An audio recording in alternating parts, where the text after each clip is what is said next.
Welcome to the Empowering Transformation series, how to release stress and past trauma, have a peaceful mind, and have the power to move forward.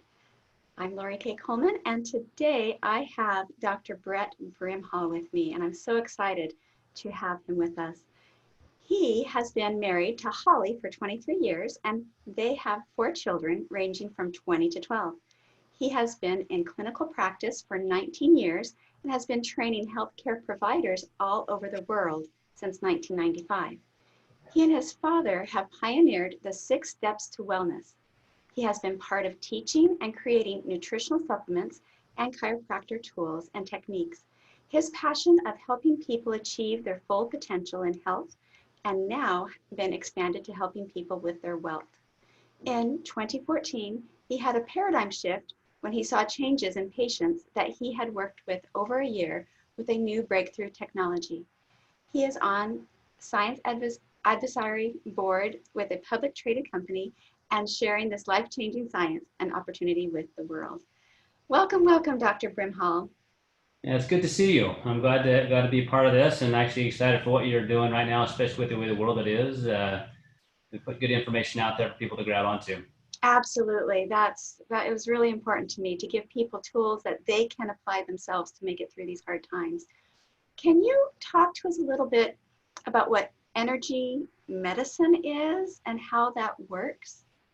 Yeah, for sure. It's interesting that there's a couple of philosophies that I grew up under with my dad, who was also a chiropractor, and there's a quote that I kind of grew up around. It says that every tool you use is an extension of you. Of your love, of your intention. And he actually said intention is more important, more powerful than technique. It was a quote by Robert Fulford, who was an osteopath. And that was kind of what I hung on to as I began with my dad practice years ago, is I didn't have a technique, right? I just was new, and I started in his office dumping trash and taking notes and then doing what he taught me to do, and eventually learned massage and cranial. And he would actually put me with patients, and he says, like, help them. And he told me time and time again, like, your intention to help them is the most powerful technique you have. And that really is the foundation of what we call energy medicine or vibrational medicine, is that everything around us has an energy associated with it. There are energies that we know about because we hear them. Those are vibration. There are energies that we see, because of the way our eyes work, and there's even energies that we feel with our skin. Some are imperceptible. For instance, sunlight hits us, and our body, produces vitamin D from that, right? But also people you're around, and the intentions they have, those are also energy. And so what my dad taught me early on was your intention to help somebody is a key tool that you have, and probably one of the most powerful one. And that means every intention you have is compounded by the tools and the techniques that you have. And I think that you'll notice that as you're around certain people, you just like being around certain people. You like the way you feel, the way they make you feel, and they're very giving by nature. And so that's what I love about when you asked me to do this. I said yes. Because right now there's a lot in the world that's designed to distract us. And what I do know is that we haven't been taught how to help our bodies heal. It's just not something we grew up learning. And I've had a unique grow-up experience where personal accountability when it comes to health and wellness has always been something I've been taught. And I just want people to have more success, because at the core level, like it says in the scriptures, physician, heal thyself. So you got to understand the laws that govern that, apply the principles that they're part of that, and part of which is vibrational medicine. And that starts with your intentions to get well, and the intention of those people you're hanging out with. Would you feel comfortable sharing some of these laws that you're talking about and some of these principles, or would that just go too deep in? No. It's as simple as this. We know, there's certain things about health that we know about. Like, we know that you're supposed to exercise. Mm-hmm. It's a law, right? It's a law that when you use your physical body makes changes, right? So if you lift weights, your body will add on muscle. If you run long distance, your cardiovascular output will have to improve. So what you do drives these laws. Well, it's also just as true when you eat certain foods. When you put something in your mouth, definitely pray over it because that has an intention of itself. But when you put something in your body, it is a messenger sending a message to the rest of the cells of your body. And so that is one of the laws that happen. And it's really truly no different than if you decide to walk off the edge of a cliff. You know you're going to go down, right? And so we know this in medicine. There are different laws so we know when it looks at even research. So when I give somebody a certain medication, there's a certain expectation that will happen. When you put a chemical structure in your body, it's going to cause a certain, what we call flipping the switch effect, and it's going to cause certain cascade of events, right? And so there are a lot of those laws. There are laws that govern physical activity. There's laws that govern sleep, and quality of sleep. We know from the research we're reading right now, as far as the amount of screen time people are having, it's drastically impacting their sleep cycles, and the social isolation is leading to more depression and more anxieties. That's just a law. It's a law. Like, we were born in social settings to be around each other, to need human touch, right? That's a law. So a lot of these laws aren't mysterious. We just don't think of them as laws, but they are a law. But you can disobey them and you will get away with them for a time. In other words, you won't feel the change. But It's that goes, gradual. but your body this is happening. It's the same thing true in relationships with people. If you ignore a relationship long enough, it will die. And it will become very numb first before it dies, right? And it's no different in the human body. The reason why 50% of people that die of heart attacks never have a symptom is not because they made a change yesterday. They got in there. They made a change 20, 30, and 40 years previously. The same thing with Alzheimer's. We know we should be treating the process of the Alzheimer's 20 years before any symptoms appear. And that's nothing more than a law. Now, if you look at the foundation of the law that we are governed by, most people are taught when you have a symptom, that's bad. You need to remove the symptom. You need to cover it up. But that's not what's happening. You have to understand there's a communication process happening where your body's trying to tell you something. And none of us like to not do what we want to do, but it's sure a lot of fun when we do what the body wants and it responds and we can do the things we enjoy doing. And we learn to listen to that process. So there are a lot of laws, and even with emotional health, there are a lot of laws. And they're not mysterious, but it just comes with asking a slightly different question. I tell people in order to heal, you want to learn to feel, right? Because feeling leads to healing if you start paying attention to why am I feeling this way and what can I do so that it's whatever the feeling is giving you, you can focus on how to help heal. Yeah. And I know I kind of look at the analogy of sometimes our physical body is having a symptom, and then if we just don't try to investigate why it's happening, it's like the firemen unplugging their phone and saying, "Oh, there's no fire."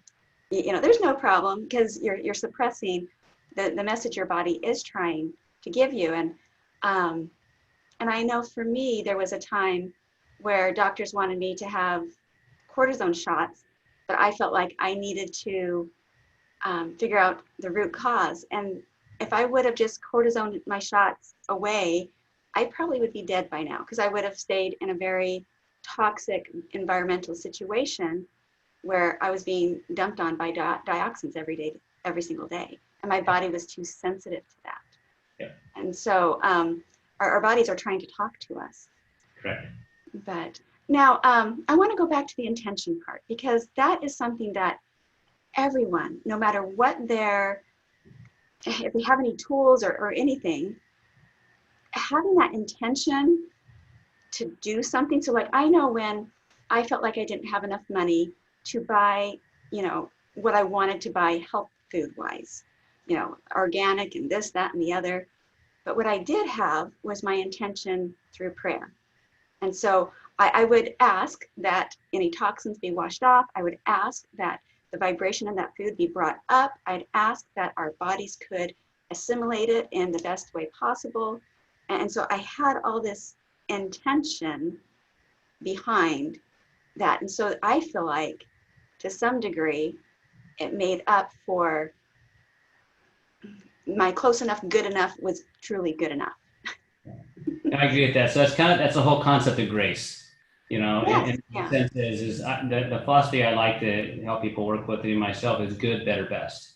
So with the given situation you have, with the given knowledge that you have, with the given finances that you have, do the best you can in that situation. Even if you're at a restaurant and so happen to be McDonald's, you can always make a good, better, best decision based on that, and also pray over that and ask for grace.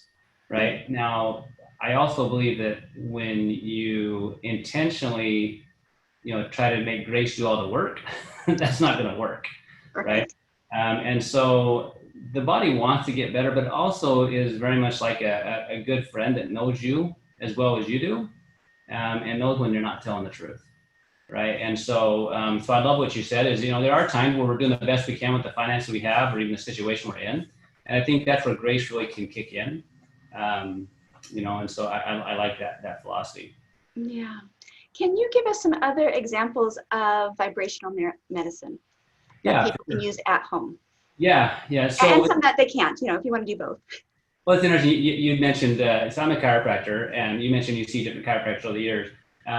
Every chiropractor, or even physician, has a technique, right? Their tools, their techniques, whether it's surgery, in my case, chiropractic and acupuncture, nutritional management, emotional work. That's part of your technique, right? Well, the other part of that is you can have 100 chiropractors deliver a very similar adjustment, but have very different effect by that adjustment based upon the way in which that adjustment is delivered.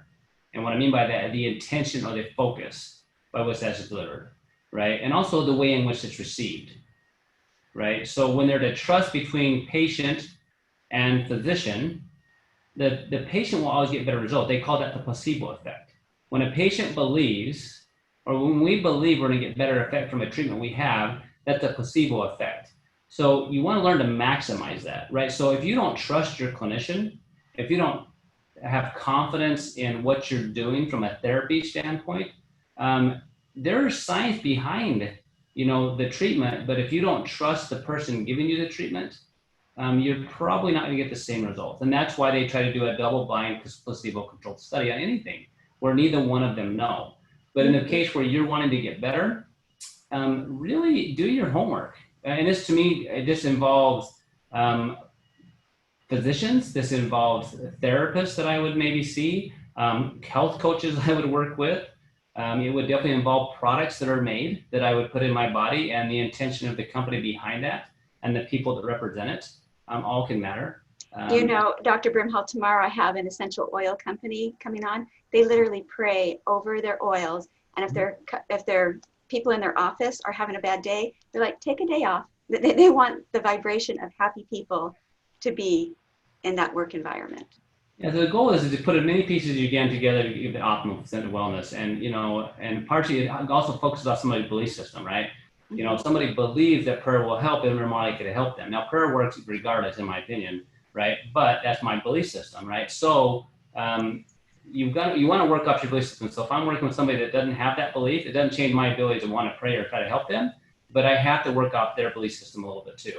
So that goes back to that intention and vibrational medicine. But there are techniques, right? So that the person, one of the philosophies we know, you need to be the best in the world at what you do, right? For you, for that person at that time. Okay, and you got to believe that you are, and it's got to somehow, there's got to be a reason for it. The bigger the reason you have to do something, the better the results you can get, right? And the same thing with the clinicians that you see, right? So, and again, this and also the products you use, they all matter. Yeah, no, and it's the words that you said at that time, because I've had times where I know I was to do something for about a year and a half, and it was good and it was right as far as getting my health back. And then I knew it was time to look for the next whatever. And, because the time is different, the body is slightly different. And just because you're getting a different answer doesn't mean your first answer was wrong. It's just like, this is now a different time. Yeah. I mean, you look at animals, right? So when a baby cow is born, a baby goat, they eat different things. than when they're an adult. Well, and the same thing is true for us. Like as we progress in this journey of humanism, right? There's going to be different things our bodies need, right? There's some foundational things that never change, but the quantity and the quality may change. We like little kids when they're growing, right? They sleep a ton. And I think one of the foundations of, from a principles perspective and a rule, if you would just treat yourself a little bit more like you treat a newborn baby, you'd probably be a lot more healthy. And what I mean by that, some simple, this is just take it home and, take it to the bank. Little kids, they're happiest when they go to sleep, they go to sleep on time and they wake up on time. They have their routine of sleep. They have their snack time. They have their meal times. They have their nap time and they have their playtime. Well, as adults, when was the last time you kept to a schedule, right? When was the last time you got your sleep time, you got your playtime, you got your meal time, right? When was the last time you did that? Because if you put yourself in that routine, then your body's more likely to get better. Because what we know with an infant, when they don't get what they want, they get grouchy. Right? And it's kind of middle for everybody. So what happens, the human body is no different. Remember, it grew up that way. It grew up having a schedule and having people listen to it. And then pretty soon you start ignoring it. And on the reverse end is also true. It will eventually quit talking to you, or it'll talk to you louder. So it's just a really simple rule that applies. And I just said, watch a baby and they know, right? They know what they want. And if we give it to them, they tend to do better. Exactly. Oh, I had a thought go through my mind. Maybe it'll come back another time. I'm not sure. Okay, well, tell us about homeopathy, because I know that is a kind of vibrational medicine, or Bach flowers, or whatever. So everything has a vibration, right? And so you think about essential oils, since you brought those up. Essential oils have a smell, right? And we all don't know there's certain smells that we like and enjoy, and there's certain smells we don't. And there's even some of the essential oils they'll put in different foods, right, to give it a certain flavor and a certain taste. And we all know that certain flavored and certain tastes and certain smells bring us pleasure, and other ones like, I don't want that. You guys, that is nothing more than a vibration that you can smell, but you don't see it, right? So homeopathy is the idea that you can dilute a substance down and trigger a physiological effect. All right. So right now in the world, we're hearing a lot about vaccinations. Okay. No matter what your philosophy is on that, here's the idea behind a vaccination is you're taking a substance, a virus, and you're diluting it down into a tiny little part, putting it into the body in hopes that the body has a appropriate reaction to it. So the next time it sees the virus, it can attack it faster. That's the idea. That's the idea. Homeopathy is taking a very diluted substance, that little bit of that substance triggered a cellular response that may cause your body to help deal with an infection, or it might help you deal with a pain, or it might help you deal with even emotional states. That's the Bach flowers remedy. It's basically homeopathic vibrational effects of certain flowers that have an effect on people's emotional state. Yeah, I know I've used like arnica. They take the arnica, I think it might be the flower, I'm not sure what aspect, and they are diluting that down, and that often helps with pain, bruising. Arnica is very well commonly used for pain. You'll see it a lot with injuries. You'll see a lot of arnica for that, and then you'll see it even, they'll apply it both in droplet form in the mouth, right, and also topically on the skin. You can apply vibrational medicine through nutraceuticals, right, like homeopathy using creams. You can apply vibrational medicine through tools like ultrasound, laser therapy, or even post-electromagnetic field therapies. It's all a form of... Explain that last one for our audience. They probably aren't aware of that.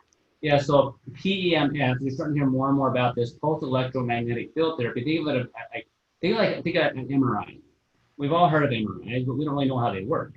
Well, it's called a magnetic resonant imaging. It's a big magnet that they turn on and off that causes the alignment of certain molecules that then lets off a signal that the machine picks up as an image. Right? So it sounds kind of space-agey, and it is kind of, right? But it's understanding that if you find a way to manipulate the system, you can get a signal off the body. Well, this shouldn't be a surprise to us. What do we do with babies? We do ultrasound and sonograms, right? Why? Because we want to get a picture, right? A picture of what's going on. And so energy medicine is used actually a lot around us, and we just call it scientific, right? When it's done in maybe certain fields, but it's truly all energy medicine. There's a book, The Scientific Basics of Energy Medicine by James Oshman, a PhD. Great book, right? If you want to kind of get down into the nitty gritty of why it works, very fascinating. So they'll talk about healers, that healers put out a vibration or an intention that can be measured. Qigong masters are one of the things that you'll learn on that. Well, all humans do that, right? And you think about animals too. Why do people love their animals? How do animals know what they know? They feel things. They pay attention to things. But as humans, we tend to, we think up here instead of down in the heart area as much, and we lose some of that. And there's such a support just by their presence, because their presence is putting off a energetic aspect that we are picking up on. Yeah, you think about right now with where people are, right? You know, whatever you feel certain things when you watch something. And I could say, hey, you know what? Think about a baby, right? Think about a brand new baby, but it's your baby. That changes it. Or it's your grandbaby. It changes the feeling, Mm-hmm. right? Or I could say, hey, think about some of the things you're hearing on the news right now and the confusion that you're feeling. And you can instantly feel things differently here. Well, if you keep those feelings there long enough, it's going to lead you towards happiness, joy, and health, or it's going to lead you a whole different direction, right? They say you're the sum of the 5 closest people you hang out with, right? As far as your energy state, as far as your financial state, as far as your mental state, right? It's you're some of the 5 closest people you hang out with. And again, all that is you tend to be like those that you're around. That's all energy. That's all energy, right? And so what I want all of us to do, especially what's going on right now, is like pay attention to what you feel, because sometimes it's hard to pay attention to what you think because it changes so much. But you a lot of times know you're not feeling so good. It's like, man, I feel anxious. I feel nervous, right? And then I say, okay, what are you thinking? What are you plugged into? What are you putting in your mind? What are you putting in your body? Right? Because the effects of all of this are cumulative. Everything we do, right? And that's what's it's really kind of fun to be at this place in life where now looking at medicine, that people are asking questions. I think better questions about how do I take personal responsibility. So I think with the COVID right now that's going on, people come to the place where they are understanding their health at different times. I mean, it's usually, this person because mom has this or they have that. They finally like, I need to maybe make some changes. But the world has come all at once, the same time to like, oh my gosh, am I as healthy as I need to be? Oh my gosh, am I as financially prepared as I can be? Oh my gosh, do I have good friends that surround me? Right? So these are things that are always good to ask anyway. But as a world, we're asking those things. And so it's a great time for us to assess what have we been taught? What are we allowing ourselves to be taught? And what is really true to you? And is it getting you where you want to get? And I think that's for my dad and I, we practice called the 6 steps to wellness. It's understanding that it's not just one thing. It's not just chiropractic. It's not just medicine. It's not just acupuncture. It's not just allergies. It's like, it's all of the above, right? So the more right things we can do with a person, the more right tools I can give you, the more different philosophies and systems that I can teach you and you can adopt for the rest of your life, we can change, we can improve, we can really be a better, more well world. And I truly believe that if you help a guy, you probably help the guy. But if you help a mom, you change a family. Yes. And then you can change a generation. I'm not saying all dads, but I'm just saying the general rule. But then it goes back to us, like, okay, it's all about, it's time for you to do a gut check. Who's in charge of you? I ask teenagers all the time when they're coming here and they're got something going on. First thing I ask is, who's in charge of you? And with that, most of the time, my mom, my dad, I said, no. I said, whoever wipes your butt is in charge of you. Right? And I only do that because I want that to stick in their head. I want us all to stick in their head, like, who's in charge of you? It's not the government. It's not grandma. It's not grandpa. It's whoever puts the fork in your mouth. It's whoever decides to exercise or not. And I understand it's tough, right? It's tough sometimes to make those. None of us like to be uncomfortable. Most of us are inherently lazy. That's just human nature. But because of that, you want to set systems up. The whole reason why we're struggling in the culture about not going back to school right now, part of it is we're so used to having the teacher be the accountability person. And it's hard. It's tough in my own family, right? Because I've allowed that to be that way because the system was that way. It's the way I was taught, right? So now it's like, man, holy smokes, I got to be accountable, right? And part of the system hadn't been set up to do it this way yet. So that's why there's so much difficulty. But in the long run, the personal accountability will be a good thing for all of us. And it really will assess what we're being taught, what we're allowing to go into our brains and not. And so we've seen a lot more people like you, Lori, like saying, okay, look, I just need to do my part. Yeah. And when you figure out something that you can make action towards, then you don't worry so much about everything. It's like, okay, I'm not oblivious to what's going on. I know what's going on. I take action steps to what I feel like I can make a difference with. And then I let that go out of my mind to the best of my ability until it's brought back. But I also choose how much I allow it to bring back. I don't sit and scroll through Facebook. I don't sit and watch the news all the time. I do read the newspaper. And then I have people that will sometimes catch me. Have you heard about this story? I'm like, oh, I haven't. I'm interested. I will go choose to learn about that. And, I love that philosophy. I truly do. That because the idea is I'm not going to go looking for it. No. And the thing is, I think that there's a lot of wisdom in that, right? Because you can control the controllables. Right. But I also feel like there's actions that need to happen for our world to change. We can't just all pretend that our head is in sand either. There's this balance thing. There's an old movie Zorro, right, where he just wants revenge. He just wants revenge for the guy that killed his brother. And the old Zorro says, look, when he comes in your circle, then is the time, right? And so for a lot of us, it's like you got to focus on your own circle. Cast the mote out of your own eye, right? The beam out of your own eye, then work on the mote of your brothers, right? And again, that's a lot back to our own personal health. And I love you're doing your part, Lori. You're saying, hey, what can I do to just be a positive enforcement in the world? And that's kind of why I said yes when you asked me this. Is I don't know who this might help, but hopefully there's somebody that will watch this, right? That's going to maybe, oh, that makes sense. Mm-hmm. That makes sense. I'm going to unplug from social media. I'm going to focus in on this because I can control that. I'll guess we check in with the world once in a while and see if I need to adapt around that. But these couple of things that we've shared already, I know there's somebody that will be prompted to watch this, that it will help them to change directions, right? To shift directions from where they were going to where they can go. Because all of us are on a journey. No one's by themselves. And you can choose to listen to people that are walking the path with you and in front of you, or you can choose to listen to people that don't want to walk that path, and they'll try to pull you off of it. Right. I remembered what the other thing I wanted to bring up is it went with the routine aspect.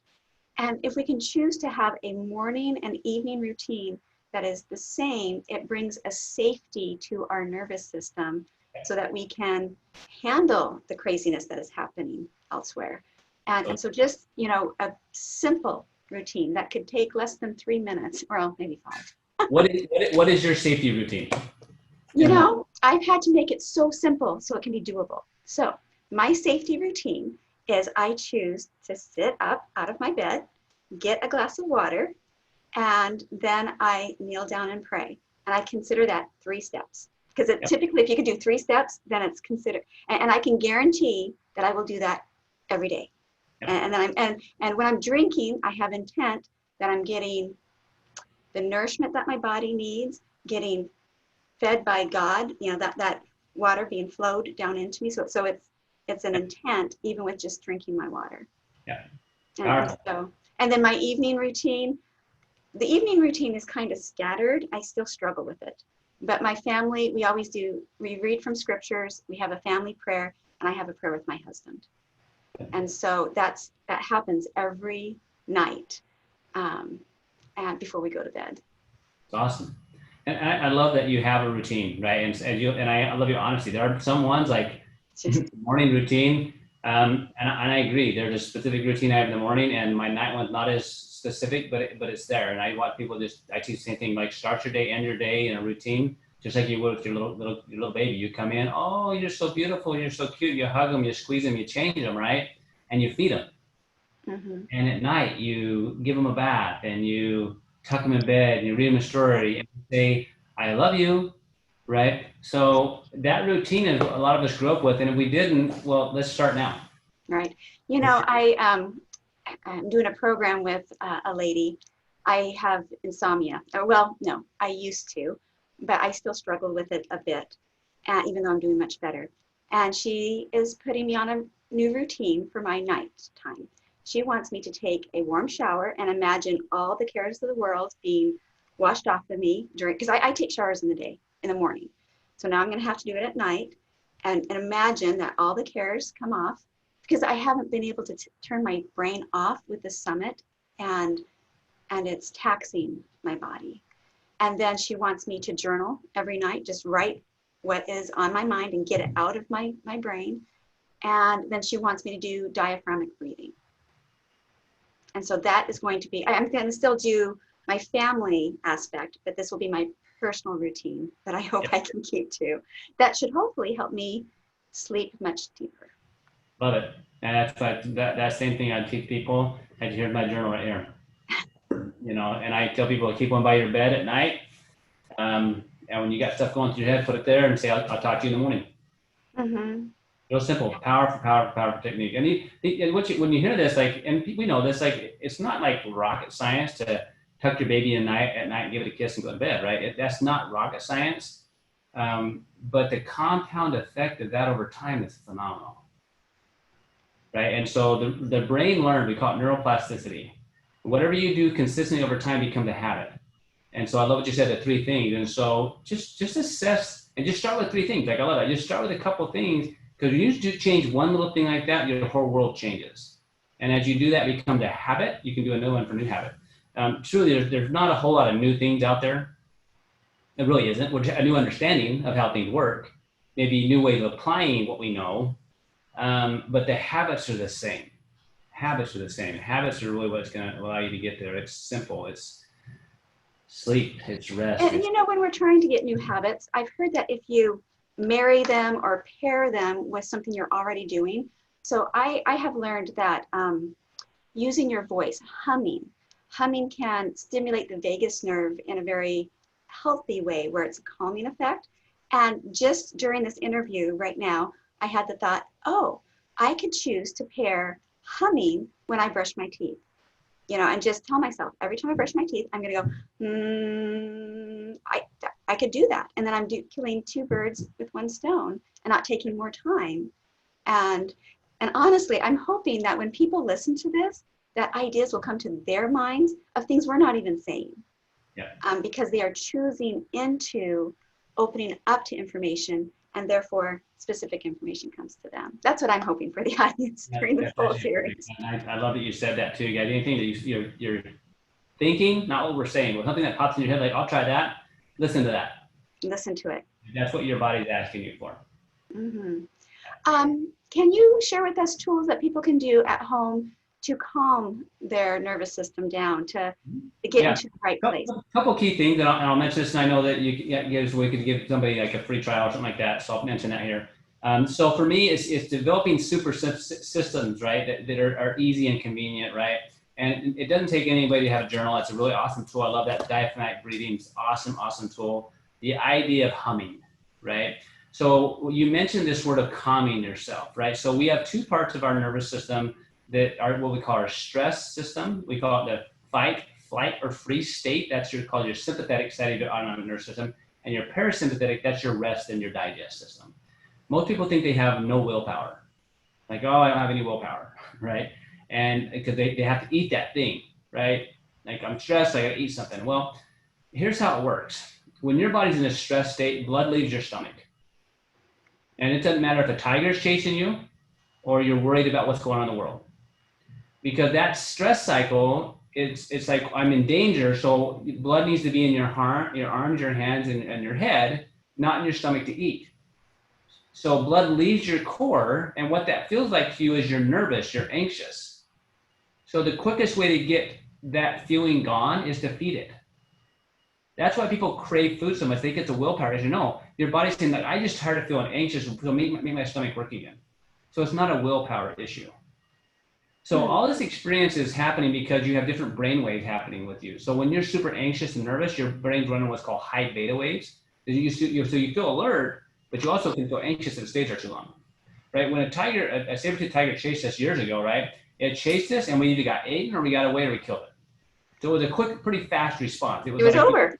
It wasn't like a 2-week process, right? The tiger wasn't chasing for 2 weeks, right? It was a short-term process. Well, our world, we're in chronic stress. Like, think how long we've been in just a COVID experience, right? It's been months. That is now considered chronic. So you're in a chronic state of hyperarousal. So it's like a tiger's chasing you every day. You're waking up, it's sitting there looking at you. You're going to bed, it's going to bed with you. So your system is always on this drive. So you're running high beta, but that leads to a lot of anxiety, and too much anxiety can lead to depression. Okay, so one of the tools that I use a lot in my office is, and even at home, is called the Brain Tap. So it's a device. It's a combination of, think of it like hypnosis, but it's brain-based therapy. So it's a pair of glasses that I put on, and I basically push play on an app, and what it does, it helps shift my mind into a state of theta. So it's a tree trainer. Which state? Because I thought you said beta was Theta. where we. Theta. Theta. Thank you. Okay, that makes more sense to my brain. That's okay. Theta. And so what I love about that is I love these habits of journaling and writing and breathing, right? And having this other tool, it's another one of those tools that I can use. And I always wait that whole phrase. I wish there was an app for that, right? Well, this is an app that I've used now for probably 8 years to high success, because it gives me another tool that I can give somebody to take home with them. It's a strategy that they can use. And there's a free app you guys can download for like 45 days and just play with it. Maybe it's something that you want to use as one of your resources, but the technology is brilliant because it gives us another way to retrain, because you are in it. So just like when you look at somebody that's worked out for a long time, you can tell because you can see their muscle. You can see the tone of their muscle. If you could see the tone of your brain, right, of anxiety brain, it would also have a tone. You wouldn't be able to see it, but you can physiologically see it on certain imaging, right? So what this is allowing you to do is just like the habit you said, that 1, 2, 3. I wake up, I sit up, I drink water, then I pray. What you're doing is you're retraining a psychological loop, right? And though that's the habit. So something like the Brain Tap for me it's a way I can have people consistently do it. And as you do that, pretty soon your brain, like, it's able to jump out of that beta. So you're running like this all the time and you're jumping out. Pretty soon it's like, oh, I can shift. And you want to be on when you're on, and you want to be able to be off when you're off. And just like you said with the whole sleep thing, right? It's like it gets good going, right? It's like you don't have no control. That's because your brain's running high beta all the time. So the visualization of taking a shower, the journaling is powerful. The Brain Tap is another tool that I love to use in my practice. Something I can have people go home with, right? Love counseling, love therapy, love therapists. I just want other people to have tools that they can apply in their own life, because like I said, if I can teach a mom, and now a mom has a tool, and it makes it easier for her to apply that tool to a child, we grow up in a world where people understand, oh, I feel nervous and anxious about that test, but I can do this and I can feel relaxed and calm. You know, that reminds me of something I've done for my children.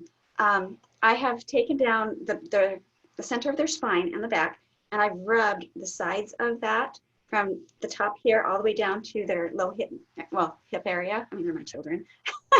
And then I will flush it with the intention that I'm just taking that stress off. And then I even flick my hands, because I have the kind of body where my body seems to hold on, and I literally feel the tension and the heaviness that I pull off of people. So I shake, or I imagine a trash can that I'm putting it into, or something like that. Well, hear what you just said. Your intention is to do what? To help my child reduce their situation to be. So because that's your intention, that's why you feel the heaviness, is you're trying to take it on. Yeah, I realize I need to still fix some things. And that's a powerful thing, because somebody that cares and loves, a caregiver, sometimes we're taking stuff on that's not ours. Mm-hmm. Right. And this is for everybody. This is me. Anybody that wants to help people, there's a line between helping and hindering. Mm-hmm. Because what I've learned for myself is sometimes the pain is there because it's the lesson. It's the lesson. And if I take away the pain, there's another lesson that's going to show up for that person that's maybe more painful. So if I'm not learning if I'm not learning the lesson, the pain will just get more intense. Mm-hmm. And so that's going back to ask good questions of like, okay, how do I help this person see? How do I help this person see their power in this? Right? How do I help them develop strategies so that they can flesh themselves? Right. Yes. And I love what you're doing, because I mean, I'm the same way. I ask my kids, I'm going to work on you, this and that, but I'm at a point now, I'll ask them once, say, hey, let's take your stretch and we work on you. If they say no, I say, well, you let me know when you're ready. Right? Because I've learned that when they ask, they receive better. Yes. Yes. Right? And it's not because we can't help, right? But you say, it just goes back to, scripturally for me, is like, knock and it shall be opened unto you, ask and you shall receive, is that there's something to do. And if I ask them, hey, will you help me? I really need some help with this. Would you please help me? Or I could say, hey, you have to help me with this.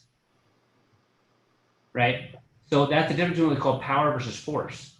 And when we're forcing something or being told we have to do something, it's a very negative energy to start with, and we're already going to resist. I don't care who you are. Yes. Right? And so that comes true when it comes to my form in medicine. Like, so I am a practitioner that people come to me not because I'm on your insurance plan. And the reason is that you're coming to me, and I just want to do everything I can to help you, but I'm going to tell you the things you don't want to hear. I'm going to tell you the truth as far as I see it. I'm going to do my darndest to help you. Right? And that's whether I'm working with you in clinical practice or I'm working with when I'm in business. I need to know what I need to hear, not what I want to hear. Right? And so with my own kids, I love them, love them, love them. And hopefully I can be in a space where when it's time appropriate, I can help them see the power they have, because someday I won't be there. Mm-hmm. And I hope that they know that they can do it, and they know how to ask the right questions, right? In order to gain the power and the control that they have and to see through the other stuff. And I think that the same thing in medicine, I want to help people understand that, learn to ask better questions, understand that you have the ability to heal and repair, and you have to face that fear of the things you don't know. It's okay. A lot of things you don't know. Right? But what you're doing by helping, we want to help people a ton, and I know you guys will take some of this and it'll be awesome. It's like a buffet, right? You don't eat everything on the buffet, and definitely not all in the same meal. Oh, but the goodies, oh my goodness. And understand what you eat, right? Sometimes what you want to eat is not what you need to eat. Mm-hmm. And sometimes the thing that you need the most is not what you want to do. The same thing with exercise. I don't know, there's only a few people I know that love exercise. Just love it, right? But most people love how they feel after it. So I think that's true in a lot of forms of life and medicine and even relationships. What other things can people do on their own to calm their sympathetic nervous system down? A couple other things. If you like to float in a pool, great tool. Mm. Right? Floating in a pool is fantastic. I love the breathing exercise, one of the easiest ones. Put your hand over your belly button and just focus on your breathing. Very, very easy one. When I talked about when you're nervous and stressed, a lot of times you eat. That's because it activates your parasympathetic system, part of which is being your vagus nerve. Okay, that's why humming works. Humming and swallowing is the same nerve, right?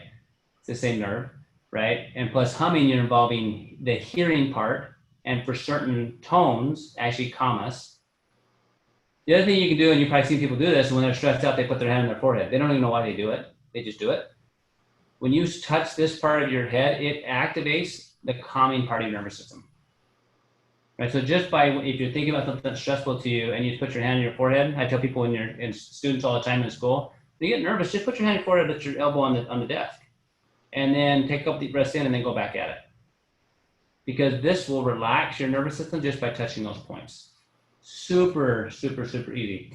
But for sure, find your team of professionals and ask the question, what are the things that when I do them, I tend to feel more relaxed, calm, and peaceful? Right? And maybe for you, that's, hey, I get adjusted. I just feel like more centered. Or, hey, when I do a massage, I don't know why it is, but I just feel really relaxed. When I have somebody work on my feet, reflexology, I just, for some reason, I do foot zoning. right? Or, for some reason, when I have that essential oil and I smell it, it just tends to calm me.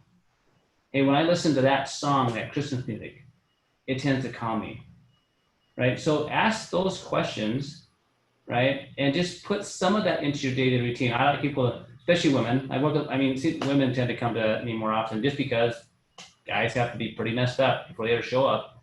Or their wife tells them you have to go. It's kind of an ultimatum. Create a spot in your house that's your spot. Not big, could be a little corner, a little nook, but it's your spot. Like it can be a little patio porch. It can be a chair in the backyard. It could be, and if you're one of the people you love the sound of water fountains, put that out there. So you create this space that when you go into that space, it's like, I'm there. And I would encourage you to just carve out 15 minutes a day of you time. And you time is you time. It's what does Lori want to do? What does Joe want to do? It's not, hey, I got 15 minutes, I'm gonna go to the grocery store, or it's, hey, I got 15 minutes, I'm gonna try to finish that paying the bill, or I got 15 minutes of this. No, that's a sacred time, or that's the time I'm gonna be present. For me, being outdoors, we live in Phoenix, and it's pretty toasty here, isn't it?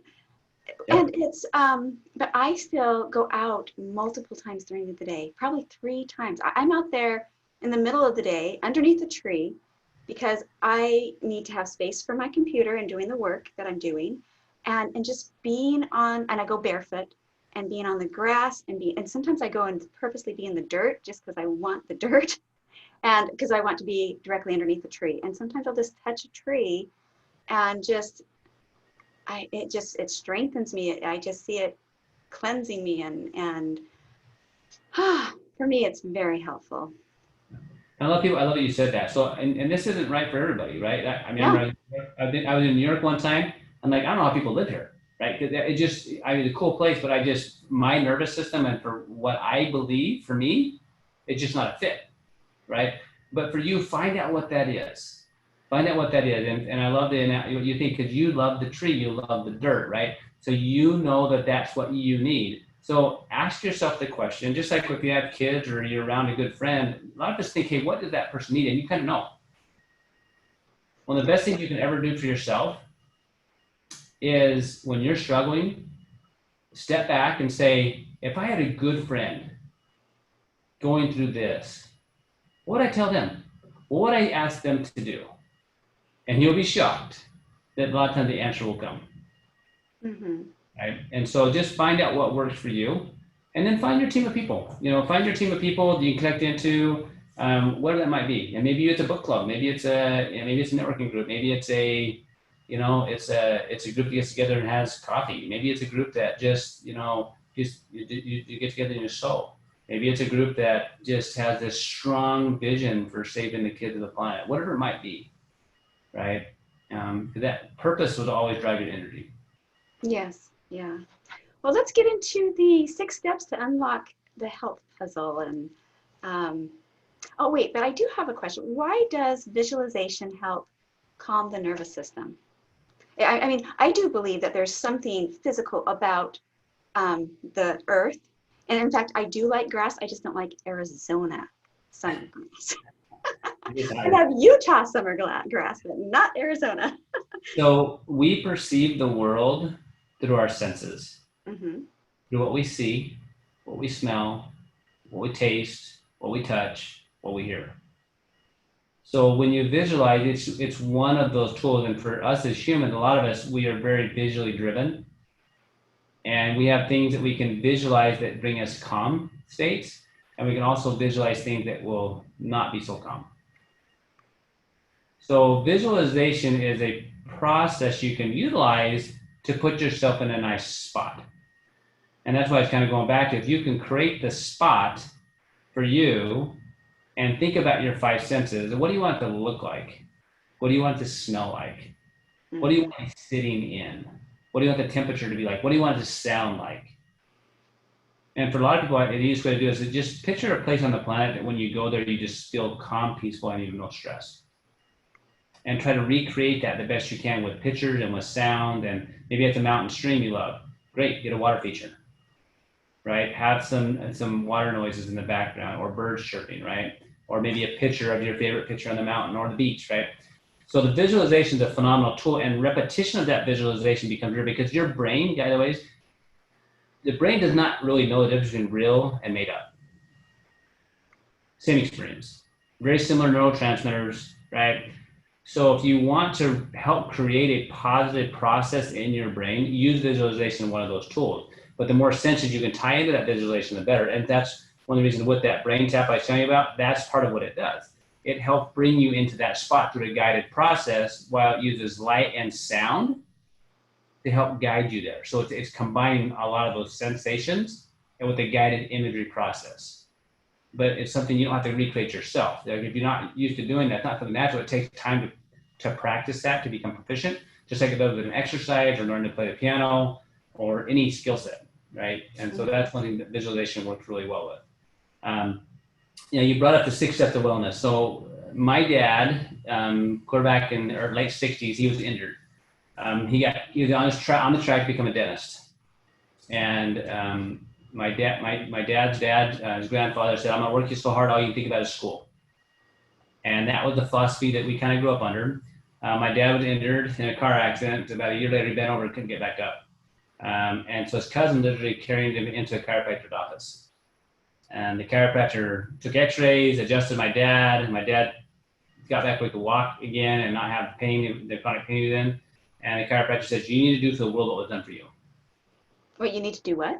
You need to do for the world Oh. what was done for you. That's what this chiropractor told my dad, quarterback in the late 60s. Well, that began his journey where he found himself in chiropractic school.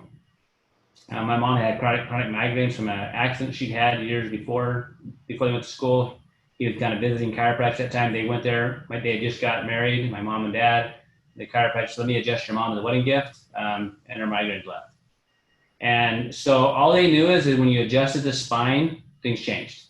As he went through school, he started studying other things, and he would help people that with adjusting, and then some people he wouldn't. And so he started studying nutrition. And he found that certain vitamins and minerals seemed to affect certain people, and so he started applying the vitamins and minerals in diets and helped other people. And then he found some people didn't get better with adjustments in diet and supplements, so he started studying emotions. And he could help people there. And then from there, we started realizing how much allergies play into it, and how much toxins play into it, and how much electromagnetic pollution plays into it. Where we developed what's called the 6 steps to wellness, where we utilize looking at the whole person to put the pieces of the puzzle together so the body can manifest full health. And that's what we've done training and teaching physicians for 25 plus years now, is on that system. Part of which is tools and techniques that we use for manual work. Part of that is stress management techniques that we teach people and work with them on. Part of that is detox therapies. Part of that is tools like the PEMF, the pulsed electromagnetic field therapy, cold laser, the brain tap device, and other strategies we use through detoxing, foot baths and saunas, right? So we try to find ways to apply tools to influence the things in our environment to lower the stress burden wherever we can. At the same time, improve the habits, right, that will decrease that stress burden or increase the strength of the system. And that's really the foundation of helping people solve the health puzzle, by helping them understand that they're in a game that they don't know all the rules of. And they're going without all their teammates, right? And so what we want to do is help people truly take wellness to the world in the fashion of help understand what the game really looks like, who are some of the teammates that they maybe want to play with, and some strategies that they can use to incorporate that in their world. Well, is there anything else that you would like to leave with us that people can apply completely on their own at home that can help reduce the stress that we haven't said already, or anything else that comes to your mind?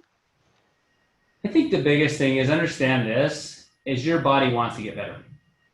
Your mind wants to be better. Just ask this question. What are things, if you could set your schedule up today, going forward, what one or two things will you change now that'll put you in a more relaxed, calm state? Right? Work on one habit now, just like Benjamin Franklin. He listed all these different things, but he only focused on 1 to 3 at a time. Right? Take one. You know what? This month, I'm going to focus in on working on meditating every night for 20 minutes. Right? Or in the day and age we live where technology, you can type in anything, you know, meditation or, you know, belly breathing or belly dancing if you want, if you want to learn that, and do something, right, that moves in that direction and take back control of your health. Ask yourself questions, not how is the world going to save me? How is medicine going to save me? Is what can I do to allow my body to function at its optimal? The question you ask determines the answers you get. And if you're waiting for somebody to save you with whatever it is that they're going to come up with, it's not going to happen. The core philosophy, and that's the thing, just please know that your body is powerful. You are powerful. Make one positive step going forward today. Think of yourself like a little baby, right? If I was going to have this little baby on a schedule, what would it look like? And be okay nurturing yourself. I found it very fascinating. It's one time I was asked to, talk at a women's group or church group, and I think, okay, how am I going to talk about stress in church? And the thought popped into my mind is that what did Jesus do when he was stressed? And Grading, or I don't know what he went to the mountains and so that's what I say, think of what he did, and that was important for me as I thought about that. He said he did that. Sometimes he left his apostles and went another way, went up the mountains. Sometimes he fasted. Sometimes he served. Sometimes he let people wash his feet. Sometimes he asked people to feed him. Sometimes he took a nap on a boat in the middle of a storm. Sometimes he said it's too hard. And sometimes he even woke up his friends, not once, but twice, and asked for help. So I've thought about that over the years is, do I do that when I'm stressed? Do I ask for help? Do I sometimes take a nap? Do I sometimes feed myself, get fed? Do I ask somebody to feed me? Do I allow those blessings to come? So those are the other things I've maybe just asked those questions, whether you're, from the Christian faith or not. I think those principles can be applied universally.